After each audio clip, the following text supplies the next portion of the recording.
So we've now gone through the scientific method part one. We've gone through the basics of reasoning and logical reasoning, and so inductive, deductive, and abductive reasoning, quantitative reasoning, and how this ties in to the scientific method, and covered scientific method part two, where we delve deeper into including terms like independent and dependent variables, control variables, measurements, correlation, causality, cause and effect, and how you establish these things. And before moving on, I wanted to go back to that original kind of case study that we started with the previous material. And so this is document 3.2, student case study.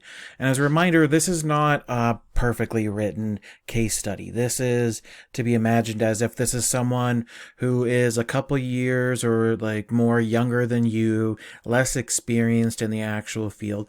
And now you need to provide them with feedback on how they could, like constructive feedback as positive of the good things that they've done, and also like how they could improve on things where they may have gone wrong or not elaborated enough. And so you have to imagine that this is the end result again of the entire scientific method. They're trying to communicate this to other people, and these other people, including yourself, have to be able to read, understand this, and if need be, try to reproduce the results that this individual got. So when you're reading through it, if there's anything that seems confusing, like I don't know how I would go and do the steps and I need more detail, that's the types of feedback that you need to provide them with, and that you would need to provide comments and examples of how they could expand upon this. So for this video, I'm going to concentrate predominantly on the new material. You can go back to the previous video for the first time that covered the first couple sections of notes. If you don't remember this case study as well, I give you the chance right now. It's just like to pause the video and go back and read over that full case study before we go through it here. So again, this is where they were tasked with setting up an experiment to test a new type of fertilizer for its effectiveness for stuff. And so we have the starting point again of their type of cause and effect that they're looking for, and we need to see how this delves and connects into with their hypothesis. So right now that means then, well, when we're looking through the rest of this case study, their independent variable relates to the type of fertilizer that's being used, and their dependent variable is something around the effectiveness, I would say in this case, in relation to plants. They've kind of left that a little bit vague there.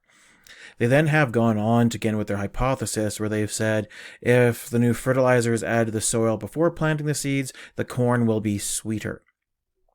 Okay, we'll keep that in mind, still talking up to our independent dependent variable. Now, a new thing to delve into is like throughout all of this, they have to see like how are they applying logical reasoning into what they're doing. And you have to remember that within the scientific method, a lot of it, that each step you're going through is kind of like a premise that you're building up. And as long as you've tried to build those strongly, by the end you're coming to some conclusion that combines everything together. And so if we're finding weaknesses within one of their premises, that's the first case to indicate, well, this is a weakness within your argument, this is a weakness, say, in the set of stairs of the logical sequence that you are building in your argument, and okay, this is weak, you need to improve this because the rest of the argument will not hold up until you strengthen this point. We also want to be looking through for how are they establishing causality. And remember, you have those three steps of step one, association or your correlation. Step two, the temporal factor or direction of influence, that the cause must precede the actual effect. And finally, the non-spuriousness. How are they trying to deal with like removing other rival cases, which is good experimental design, things like constant variables, the rest of that. Now, at this point in time, some of the experiment design, we won't be able to delve deep enough yet until we go through scientific method part 3, where we add a little bit more vocabulary, a little bit more understanding of how you can design the experiment procedure. But for now, we'd hope for, in these first sections before going on, that we're seeing stuff about the association. Should be some of the first steps you're seeing, and then that direction of influence. And so, okay, well, we can see their hypothesis, and so within this range, we should see like how have they actually tried to establish it. And so far here, they just have one smaller statement. I was told it has helped a single pea plant to grow better in the past. Due to this, I think it will also help a field of corn to grow better. Now, they've, at least you can say, like, okay, they've done a step to try to show association, so they're on that first pathway of establishing causality, but this seems very, very weak. Like, how are we going to be able to validate this data as being just a fact or an opinion? And where can we go to do that? So they said here, I was told to help, like, okay, who told you? Can we go talk to that same person? Where are the sources? If this was coming from papers, like scientific papers from other journals, where can we go and read those? Where are the articles? Where is the actual references to it? So we can go and validate those sources as well. And like defining what it means by growing better should really be key there so far. Like, what does it really mean by growing better? And that should be starting to be defined and showing it. They've also made the claim here, due to this, I think that it will also help a field of corn to grow better. Now that sounds more like of an opinion than a fact. It's hard to validate from here. So they'd also have to say, where is this coming from? Where is the evidence that they have? Where are the other papers they're drawing from that fertilizer that help pea plants can be linked at all to corn? Like, do peas grow the same as corn? What nutrients do they need? Is it the same effector? So they should be referencing what's the connections and what case studies have done to link pea plants to corn plants before at all, and fertilizer to pea plants. And if that same fertilizer in these types, how can that be linked to that field of corn? Also here, they're saying a new type of fertilizer. I'd say in the beginning, so far, I'm not seeing anything that tells me what fertilizer this is and where can I get it. Like, how is it anything different? Where can I order this or get the composition to see is it anything different than any other type of fertilizer that is out there for plant growth? So here, you'd say, okay, got a good first step of trying to show an association, but it's a very weak association and it's very hard to reproduce and validate the data that you are providing, and you need to expand upon this.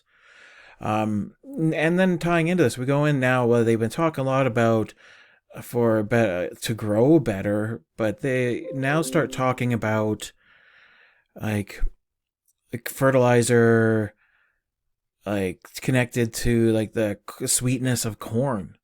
And okay, well, where are you getting that? Like, how is the fertilizer growing better being effective to sweetness? Like, where is that coming from? So that should also be stated within the association.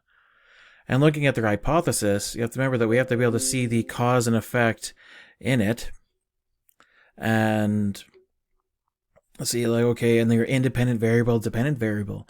And so the independent variable thing you're manipulating again here is going to be your fertilizer. And your dependent is that you're going to be measuring stuff for sweetness in corn. And so that doesn't fully link to say grow better.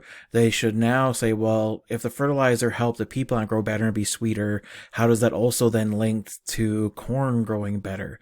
Like this talk of sweetness doesn't seem to tie in as much here. But okay, well, so far we can know that they should be talking about independent variable for the fertilizer and their dependent variable being the sweetener, how sweet it is.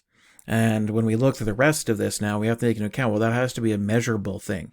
So how are they measuring like the fertilizer? What are the units they're using, or the set of types of fertilizer they're actually using?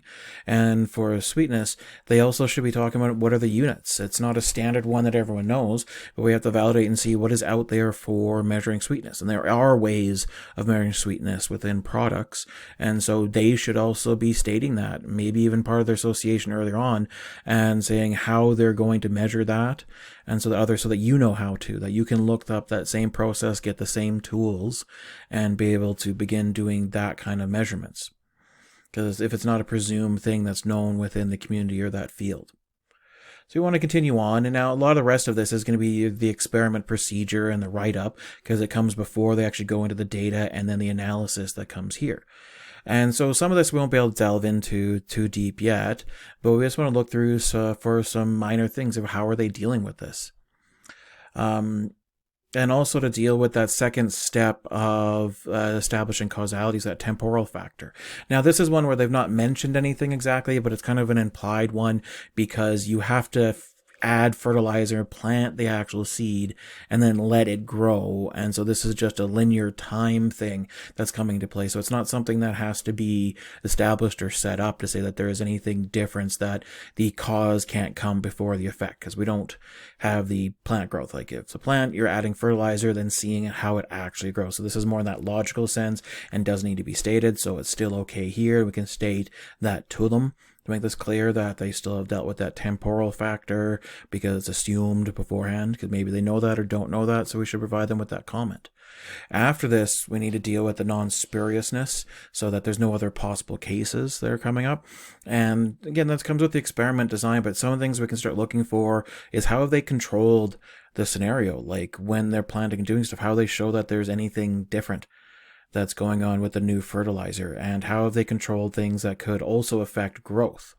And so maybe this for you will take a little bit of research yourself to go look up what things affect plant growth to validate their actual data here. So you'd have to do some of your own research to back up beyond what they're saying.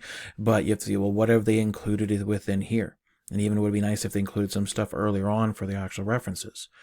So first, quick one is they talk about planting 2 fields. There's issues of numbers here, but they say in one is that one field was planted in the northeastern part of the country, and then the other field was part in the southeastern part of the country. So hey, they should be detailing where in the country, how, sizes, field, all this other stuff. But like you don't, because you can't reproduce it if you don't know the same country or locale to see if you can do something slightly similar. But then, and the time of year when they're planting, because that can have an effect. If this is middle of winter in Canada, like it's going to have an effect definitely on plant growth versus other countries. But different parts of the country, if this was, say, the northern United States versus the southern part of the United States, like it's whole different temperature growing zones that like this is not the same. How are you comparing these? You could keep stuff consistent between all of that. They also say that on the first day of each month, I watered the field using the same amount of water per plant. So that's the sound of kind of like a control variable where they're using the same units each time when they're doing something, and water does affect the plant growth. But there's probably a lot of other things of like, what was the soil composition like? Where were the seeds from? Where exactly, what type of corn? Because there's lots of different types of corn that are out there. Other things that were going into play here, like they need to expand upon their control variables. They need to be more specific and give more specific units for how they're doing this. They also then go on to saying, like, during this time, I also recorded the height of each corn plant and how many fully developed ears of corn, i.e. the edible yummy parts of the plant, that I could pick off the plant, which I weighed and recorded in kilograms. So here, this is something they're measuring instead of just changing. So this is a direct link to the actual dependent variable, the thing you're measuring, the effect in your cause and effect that you're looking at. And so here it seems to imply like, okay, well, they're measuring a couple things from here, but they're now saying the height of the plant and the corn and measuring it by weight. And this definitely, they've not shown any association earlier on or any references to how weight is connected to sweetness. So they need to go back in their associations and make this more clear.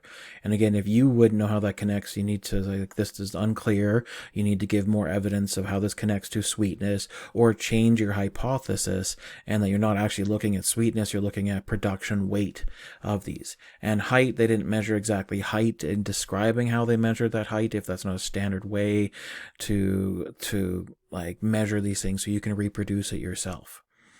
The rest of the stuff that's actually in here is more when we get to be dealt with in the statistical reasoning kind of sections for the notes, where we go over stats and analyzing the data and how you can draw conclusions. And this is again where they're kind of building up another one of their premises. But one thing we can come to is this last statement here, you realize, is kind of like their ending stuff for their overall kind of like logical reasoning argument, so their conclusion. And so each of these kind of sections almost acts like a premise here, and then based upon these premises, they're trying to show that each of these are true as far as they know in their strength, and so then their conclusion should be true. And this is like the last step that you have up here. So how have they actually gotten here? Now we know this is a lot weaker, a lot of things would be thrown out, so this final conclusion couldn't be true based upon these previous steps, but you're giving them feedback on the overall case of how they're actually doing within their argument. And they're also concluding things like, based upon these results, we conclude that we can verify that the new fertilizer will always produce the sweetest corn. So it ties back, at least to answering their original hypothesis, but it's not really saying that we accept that the corn will be sweeter. It's saying that to verify that it will always do that. And is that possible? Isn't it just a case that this one experiment you did, it worked and has been validated? It should be more that, well, based upon the empirical evidence we found, the argument we've made, we'll accept our hypothesis that this new fertilizer is effective, in our understanding, to making corn sweeter. Like they should be tying it to their actual data and making that kind of clear argument. And like, we'll kind of delve into that deeper when we look into, well, how do they analyze the actual data itself and come to that conclusions, and how they build up the actual strength of their argument. And so there's a lot of stuff that needs some working. Like they've got the hypothesis here, and that's generated through the inductive kind of reasoning of looking and generalizing from previous patterns, but they didn't really provide that pattern for you to see the same thing. Like they showed it quickly of plant to plant and generalizing it from here and saying growing better, and so coming to that conclusion, okay, well then if it works for one plant, it should work for the other plant, and then this other one will be sweeter. But it's a very weak argument in the end. If it's on that spectrum of weakness over here versus strong, I would say this is very weak and more opinion and not on verifiable facts that we can go back to. And I wouldn't even know myself how to start reproducing or checking and validating their data. They need to expand upon that versus the rest of these actual overall arguments. So I hope this helped you give a little bit more context, and hope you enjoyed going through all the material before this, before we move on to new material.